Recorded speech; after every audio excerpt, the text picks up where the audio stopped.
An investigation has uncovered children being purposely orphaned. Mothers think they're temporarily giving up their children to be educated. Instead, they're sold to adoptive families who think they are taking an orphan in need. Randy Kay tonight has part one of our CNN exclusive investigation, Kids for Sale. Her name is Namada, and this is her in Ohio with her adoptive family. Oh, God. Namada was born here in a tiny village in Uganda. But in 2015, when she was just 5, Jessica and Adam Davis adopted her. They call her Mada. The Ohio couple already had 4 children of their own, but wanted to take in an orphan. In October 2014, they got the call from their adoption agency, European Adoption Consultants. What did they tell you when they called you about Mada? We were told her father was deceased, that she was being severely neglected at home, and her mother was leaving her open to abuse. Couldn't provide an education. Yeah, never had couldn't been in provide school. daily sustenance.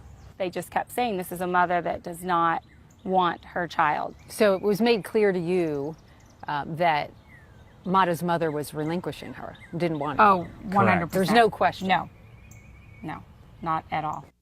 In April 2015, the Davises flew to Uganda to meet Mada, their new daughter. She was in an orphanage, no toys, bars on the windows. The orphanage was called God's Mercy, and it was about 4 hours from Mada's village. By September 2015, Mada was in Ohio, bonding with her new siblings. But after about 6 months, as Mada's English started to improve, she opened up to Jessica Davis about her life in Uganda, and what she shared was alarming. Mada told Jessica that her biological mom was a really good mom who loved her. She even detailed how her mother there would walk her to school every day. Every single thing in that file and that we were told, aside from the file, she unraveled to be a lie. A lie? How could that be? Jessica alerted the U.S. State Department. What did you tell the State Department? Everything that she had told me, everything was not true. And it sounds like she has a mother out there that really loves her, and possibly a father. What were you afraid you'd find? That we had somehow participated in taking a child from a loving family. Yeah. Their fears would be realized. Jessica contacted an organization run by Karen Riley, who actually found Mada's biological mother in Uganda and arranged a video reunion. Why are you so excited, Mada? Because I get to talk to my mom. How nice.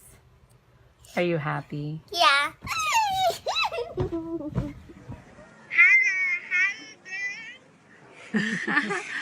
We are doing fine. How are you? Yandy. And in that moment, everything changed. The real story of why she was given up by her mother to this family in America was exposed. With that FaceTime call, she learned The true story. that her mother was tricked. Tricked, the Davises say, because Mada's mother was lied to. She was told the Davises were simply sponsoring her daughter's education in America, not adopting her. And that, if you can believe it, was just the tip of the iceberg. Because the Davises have learned their experience is not unique. In fact, a CNN investigation has discovered that multiple families have been duped. It works like this. Children are being taken from their homes, placed in orphanages, even though they weren't orphans, then sold for as much as $15,000 a child to unwitting American families. The promise of education with an ultimate return home, all just a ruse. They will hone in on vulnerable families, usually being single parents, widows. Would you like an educational opportunity for your children? Karen Riley, who is an advocate for Ugandan children and runs a group called Reunite Uganda, says a villager turned trafficker usually makes a sales pitch to mothers at a local church. Mada's village, she says, was targeted. That's how it all started at the beginning, is the person who came to the church. And that's what happened in that particular village. So 7 children went from a tiny village, the same village. This affidavit from the Ugandan government's investigation, one of many documents obtained by CNN, has a statement from Mada's mother. I had not realized that I had gone through a process to take away my parental rights completely. She states clearly she thought Mata was going to be educated and returned back to me. I don't want to see another mother go through this. A Ugandan court says Mata's referral form to God's Mercy Orphanage is fraudulent. It says Mata's mother is helpless. The reason given for referral? No care is provided by the mother. The referral form is dated October 21, 2014, exactly 1 week after the Davises say they got the call that Mata was available for adoption. At the time of that call, the Davises now believe Mata wasn't an orphan at all, but still living at home with a mother who loved her. If our child had been taken from us, Yeah. we would want our child back. So the Davises did something remarkable. They filed paperwork to have the adoption vacated. They would take Mata back to her birth mother. Did you have the State Department's blessing? They were saying, you know, you can just keep her if you want. I said to them, I didn't purchase her at Walmart. I don't know. Yes, you 1 year after they brought Mata home to Ohio, this. So Mata, what's today? I'm going home. Are you excited? Yeah. Are you going to Uganda? Yeah. What's the first thing you're going to do when you see your mom? Hug home. Aw. Is this a long flight or a short flight? Long. After a 14-hour journey, Mata finally arrived home to her village.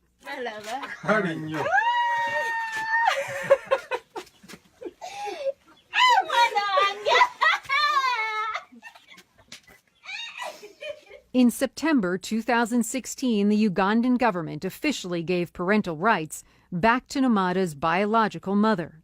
But Jessica's story wasn't unique. Enter Stacey Wells. I just wasn't in it to buy a child. I didn't need a child. Stacey Wells and her husband Sean already had 2 sons, but in 2016 they adopted 7-year-old Viola from Uganda. They worked with, you guessed it, the same company the Davises used, European Adoption Consultants. They too paid around $15,000 to the company. They say that agency told them a story strikingly similar to Namada's, but this time it was about Viola. What did they tell you about her mother? They just said that she had abandoned the girls, that after the dad died, they told us that she didn't feed them, that they were found sick, like dying basically. Viola, it turns out, was taken to the same orphanage as Mata, God's Mercy. But later, at her new home in West Virginia, as Viola became fluent in English, the truth started to unfold. A lot of it was how she talked about her mother. Her experience in her home just did not match the paperwork. Stacey, who spoke exclusively with CNN, also contacted Reunite Uganda to find Viola's biological mother. Karen Riley told us Viola's mom was also lied to by local traffickers, using the same false promise of education in America. Viola wasn't an orphan. In fact, she was made an orphan so you could adopt her. Right, right. Stacey traveled back to Uganda in November 2016 and reunited Viola with her mother. I mean, she was just running, and we get out, and her mother just embraces me. Viola's adoption was a fraud, and Stacey says it's all about money. They are getting the orphans because there's a dollar sign. You know, a market's been created. A market for children with a pipeline, it appears, back to the United States, which is where European Adoption Consultants is headquartered, and where we found the director of EAC's Africa Adoption Program. You helped organize the Uganda adoptions. No, there was people in Uganda that did it. I did not. Were these mothers lied to? No, absolutely not. Randy joins us now. I mean, the story of what happened to these families, girl, it's obviously heartbreaking. How many families could be affected here? It's hard to say how many other families, Anderson, were misled or tricked, but we may have just scratched the surface, actually. We have been told about at least 2 other girls from Uganda. They're actually Viola's sisters who were adopted by American families, and so far those women have been unwilling to reunite the girls with their mother in Uganda.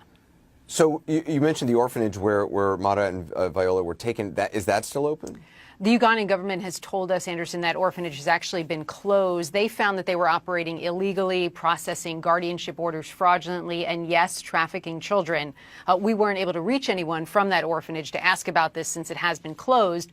But meanwhile, the FBI and the State Department have been investigating EAC and its ties to this alleged trafficking scheme. In fact, last year, the State Department debarred and shut down that adoption agency for 3 years after finding that EAC failed to adequately supervise its foreign country providers to ensure that they didn't engage in the sale, abduction, or trafficking of children. No charges have been filed against EAC, but the FBI told us the investigation is ongoing, Anderson.